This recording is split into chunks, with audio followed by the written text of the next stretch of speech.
Buen día, Maritza. Bueno, hoy vamos a arrancar por hablar por el tema de las sesiones extras. Hablamos hace algunos minutos con el ministro del Interior. Muchos dicen que en las sesiones extras no fueron agendadas las reformas sociales porque el gobierno no tiene los votos en todo caso para medirse ahorita en sesiones extras y que de pronto se arriesgue a que se le hundan.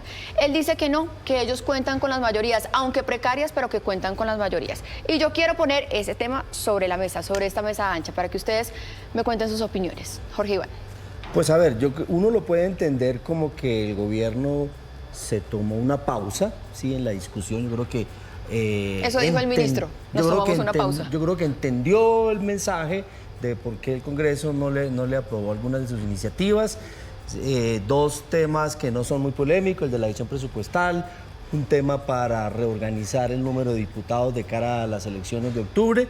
Y yo creo que en esta pausa legislativa el gobierno va a presentar de nuevo la reforma laboral, va a presentar la del uso medicinal del cannabis, pero ya como un proyecto de gobierno.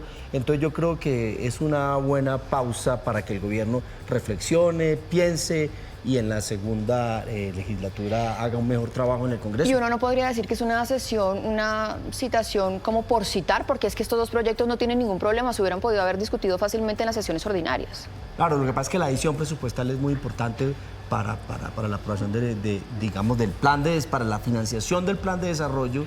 Las cuentas no daban con la primera propuesta, entonces sí se necesita eso en términos de empezar a ejecutar ya en el segundo semestre. Bueno, Juana y Daniel. A mí me parece una decisión muy sensata.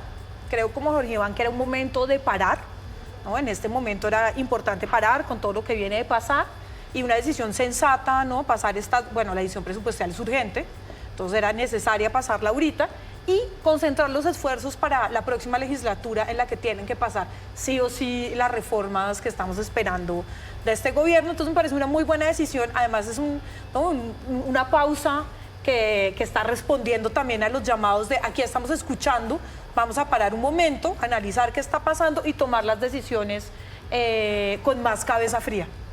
Pero yo los veo muy sensatos. Yo creo que realmente en el fondo es una aceptación de la derrota. Y eso es claro, la agenda legislativa del presidente fracasó en esta legislatura. El presidente manda un mensaje muy fuerte y es que no confía ni en Alexander López, el presidente del Senado, no confía ni en David Racero, presidente de la Cámara, y mucho menos en Ahmed Escaf, que es el que lidera esto en la Comisión Séptima. Es falso que, como dice el ministro, que tengan las mayorías. No tienen mayorías. Hoy no tienen ni al Partido de la U, ni al Partido Liberal, ni al Partido Conservador. Sin estos partidos no pueden sacar adelante las reformas. Entonces ahora nos están disfrazando que no, que están haciendo un alto en el camino, que van a hacer una pausa, pero realmente lo que no tienen es gobernabilidad. No estoy de acuerdo, Daniel, con una cosa, que haya sido un fracaso de la agenda legislativa, ¿no? Pasó la jurisdicción agraria, que es una noticia importantísima para el país, y pasó además el reconocimiento del campesinado como sujeto, ¿no? Entonces es muy importante que hay reformas que han pasado, leyes que han pasado, que son menos sexys, ¿no? Y menos llamativas, pero fundamentales para el país. Un plan de desarrollo muy importante que es la hoja de ruta del gobierno. Claro, pero ¿a quién le niegan un plan de desarrollo en el país? A ver, primero, un gobierno sin plan de desarrollo, a nadie en el país, a ningún presidente le niegan un plan de desarrollo, primero. Segundo, le aprobaron el plan de desarrollo sin facultades extraordinarias, que era una de las grandes apuestas del presidente. Tercero, de los 34 proyectos que quería presentar el gobierno, solo presentó 10 y solo aprobaron 2. O sea, es un fracaso total el trabajo tanto del ministro Prada y del ministro Velasco, y eso hay que aceptarlo en este momento. Pero Daniel, hay una cosa que no entiendo, digamos, ustedes reclaman que el gobierno no quiere hacer concertación, que el gobierno no quiere hablar con los partidos políticos, se toma un tiempo y entonces lo lamenta. Entonces, no, es que concertación no va a haber. Créeme que la reforma laboral que van a presentar va a ser la misma, en donde excluyeron a los empresarios, donde excluyeron a los gremios, donde excluyeron al sector productivo.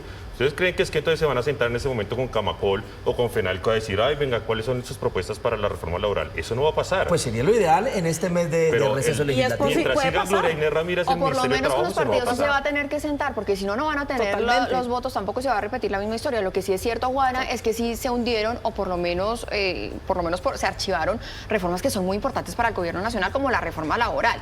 Y es que recordemos que el acto grandísimo en el cual se presentó esta reforma laboral, que fue en la Plaza de Armas, entonces creo que eso también era muy importante para el gobierno nacional.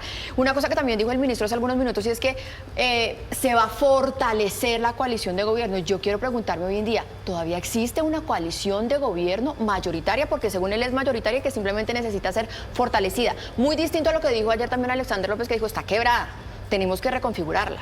¿Está quebrada o hay que fortalecerla? Yo creo que hay que recomponerla, es la palabra que yo usaría. Hubo una carta del presidente Gaviria, yo creo que el gobierno tiene en este receso legislativo un margen de maniobra para recomponer la alianza con Partido Liberal, con Partido de la U y con Partido Conservador, en algunos temas específicos en los que ahí haya consenso. Yo creo que eso se puede hacer y eso le daría gobernabilidad. Pero, Iván, y yo creo que hasta con cambio radical.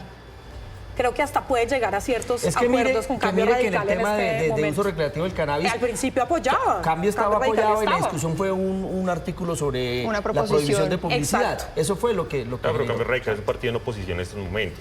Eso hay que tenerlo claro. Segundo, la recomposición realmente... Y muchos dicen que hacen una mejor oposición que el Centro Democrático, ¿no? Pues es que Vargas Lleras está haciendo un papel muy fuerte en estos momentos. Entonces yo no creo que Cambio Radical se vaya a entregar a ningún tipo de reforma de las grandes. Y la recomposición aquí hay que aceptarla, es burocrática. Aquí lo que está esperando el Partido Liberal, el Partido de la U, es que el presidente les dé mucho más cariño de cara a las elecciones regionales y sobre eso es que se negocia en este país. Aquí no es si la reforma es mala o es buena, es tema burocrático netamente. Pero hay un elemento también, es decir, las reformas plantean un cambio y una mejora en el bienestar de los ciudadanos y en las elecciones locales, pues los electores van a decir, bueno, y estos congresistas que no apoyan muchas de las reformas del gobierno, que tienen buenas ideas. Las elecciones locales va a reconfigurar. Pero yo creo que apoyar una reforma a la salud te quita más votos que los que te ponen en estos y eso momentos. también va a entrar a Depende de la jugar. región. Y eso también va a entrar a región. jugar en contra del gobierno ahorita, porque es que los congresistas se van a concentrar en sus regiones en elecciones y muchas veces no van a ir a las sesiones. Cambiemos de tema, hablemos ahora del tema del ex embajador Armando Benedetti, que ayer no se presentó en la Procuraduría en esta citación que tenía en medio del proceso de Nicolás Petro. ¿Dónde está Armando Benedetti? Una pregunta más que se suma en medio de toda esta escalada de casos y de escándalos que tenemos. Pues a ver, no sabemos dónde está. Bueno, alguien sabe primero dónde está, alguno tiene un dato. Pero uno podría a decir que última hora que busquemos sepamos su- dónde su está. Uno Twitter. podría Mientras decir tanto, que yo es un miro a ver. repliegue estratégico para despresurizar un poco todo lo que está pasando. Ayer no lo pudimos comentar en detalle la rueda de prensa de la Fiscalía en relación con el caso del coronel Dávila, que fue una muy buena rueda de prensa, digamos técnica, que generó muchas expectativas, pero despresurizó al país en términos de opinión pública, en términos de los temas.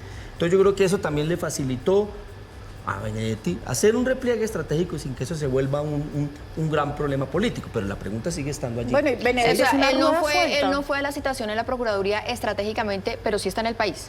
No lo sabemos, No yo sabemos, no sé si porque ya regresó de la Su última de la aparición Champions en League. Twitter, su última aparición en Después de la Twitter fue el Champions. 7 de junio. Dice, y es explicando justamente eso, su salida del país, que dice que sí tiene amenazas, pero que salió porque tenía un compromiso que sabemos Un que era la compromiso que era ir Champions, a la Champions en Turquía. Pero lo que pasa con Benedetti está desempleado, ¿no? es que es una rueda suelta. Benedetti es una rueda suelta que así como aparece de un momento a otro a hacer un escándalo inmenso, después se desaparece completamente y nadie se pregunta dónde está, excepto de nosotros cuatro al parecer acá, ¿no? Porque no ha habido ninguna referencia, aparte de que no haya asistido ayer a la Fiscalía, no se volvió a hablar de Benedetti y no se volvió a tocar el tema. No, yo creo que Benedetti no es ninguna rueda suelta. El futuro de Benedetti y el comportamiento de Benedetti es el mismo comportamiento del gobierno nacional. Los dos ojos de Benedetti, él tenía 3 ojos en Palacio, siguen en Palacio, asesor de comunicaciones, asesor para temas económicos y sobre todo el clan de Benedetti sigue hoy gobernando todo el sector de el Invías y todo el tema de transporte en el país. Entonces Benedetti, aunque se haya replegado, sigue mandando dentro del gobierno. Es la mano derecha del presidente y su hombre de confianza. Bueno, el ministro aunque de Transporte no viene de decirlo, Benedetti, te digo, Daniel. Clan William Torres, Camargo Clan no viene de Torres. Benedetti. Ve, mira el Clan Torres, la superintendencia de Conozco muy transporte. bien a William y Camargo, vas, mira, el Clan ministro, Torres y no hace parte hoy gobierna de el ningún sector clan. transporte Es en un el gran país. experto. Más allá de eso también es mirar cuáles son las relaciones que todavía hoy en día quiere tener el presidente Gustavo Petro con Benedetti, porque por lo menos en el último discurso en la Escuela de Cadetes marcó distancia, trató muy bien a Laura Sarabia y dijo el ex embajador. Bueno, y hablemos sobre el tema que usted mencionaba, Jorge Iván, el tema de que el país se despresurizó con esta rueda de prensa de ayer de la Fiscalía, en donde se confirmó que lo del coronel Dávila fue un suicidio. Y yo quiero preguntar acá, ¿es menos grave que sea un suicidio? Porque mi lectura personal es que podría ser incluso más grave que sea un suicidio. ¿Cuál era el tipo de presión que estaba recibiendo este oficial para que decida terminar con su propia vida? Claro, el punto es que ahí ya no nos podemos meter en la psiqui, en las emociones de la persona. Y el Claro, lo que pasa mensaje- es que él está relacionado a todo un escándalo detrás, que es el tema de las chuzadas, del polígrafo. ¿Qué información tenía él y qué tipo de presión estaba Jorge recibiendo? Iván, pero sí, No lo vamos a saber. Pero sí nos podemos meter en el campo de ¿cuál acompañamiento tuvo? Alguien que está viendo esas presiones tan fuertes, o sea, las presiones que llevan al punto que se suicida, ¿no? ¿Por qué no hubo acompañamiento? Como alguien que está viendo esto, todo el mundo, oye, sí, tenaz, pero tenaz y ya. Pero o sea, además, ¿cuál es el acompañamiento de sus jefes directos? Digamos, ¿Cuál es el protocolo para lleva acompañar una a alguien discusión. que está en esas Lo situaciones? hemos planteado en una de las sesiones anteriores y es el tema de la discusión de la salud mental, en este caso en climas organizacionales. Pero Es decir, además, ¿de incluso quién era la presión? el presidente lo lamentó, dijo, lamento no haber entendido esas señales y no haber acompañado más al coronel en esta situación. Sí. Ahí es donde la institucionalidad tiene que funcionar Tiene que responder. y hacer acompañamiento Sí. en un momento Y aquí quedan dos determinado. preguntas. Entonces, ¿el presidente de la República sabía de estas presiones y sabía por lo que estaba pasando el coronel Dávila? Y lo segundo es, ¿de quién o quién ejercía esas presiones? Porque el presidente está señalando a la Fiscalía. ¿O será que serían presiones internas de su lugar de trabajo? Para mí es el entorno total de lo que estaba pasando. ¿sí? Es el todo. Y se mezclaron cosas políticas, seguramente cosas personales. Estaba, uno de los informes Sí. que entregó la Fiscalía es que estaba medicado con ansiolíticos para bajar la ansiedad. Yo creo que ahí había un entorno muy complejo para una tragedia, porque lo que hay que hacer es lamentar la situación personal del coronel Dávila y de su familia. Se nos acabó el tiempo, solamente me quedan 30 segundos y aquí me voy a permitir preguntarle solamente a Daniel porque era uno de los temas que teníamos en la agenda y es el viaje del presidente a París. El presidente que se va a firmar un pacto financiero en París, pero que en Colombia no estuvo en Asobancaria. Y se lo pregunto a Daniel porque él ha sido muy activo en los últimos días en Twitter con este tema. Ya para cerrar. Bueno, viaje número 19 del presidente Gustavo Petro en solo 10 meses. Iván Duque, que lo cuestionaron tanto, tenía 16 a esas alturas, Juan Manuel Santos tenía 12. El presidente simplemente cree que teniendo una agenda internacional y siendo una celebridad a nivel internacional, con eso va a arreglar los problemas del país.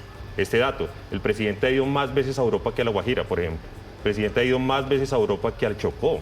El presidente está en una burbuja donde le gusta que lo salgan a aplaudir a nivel internacional, pero los problemas del país están avanzando. Paz total, pobreza y sobre todo los grandes problemas políticos que tenemos acá están siendo ignorados por la agenda internacional del presidente.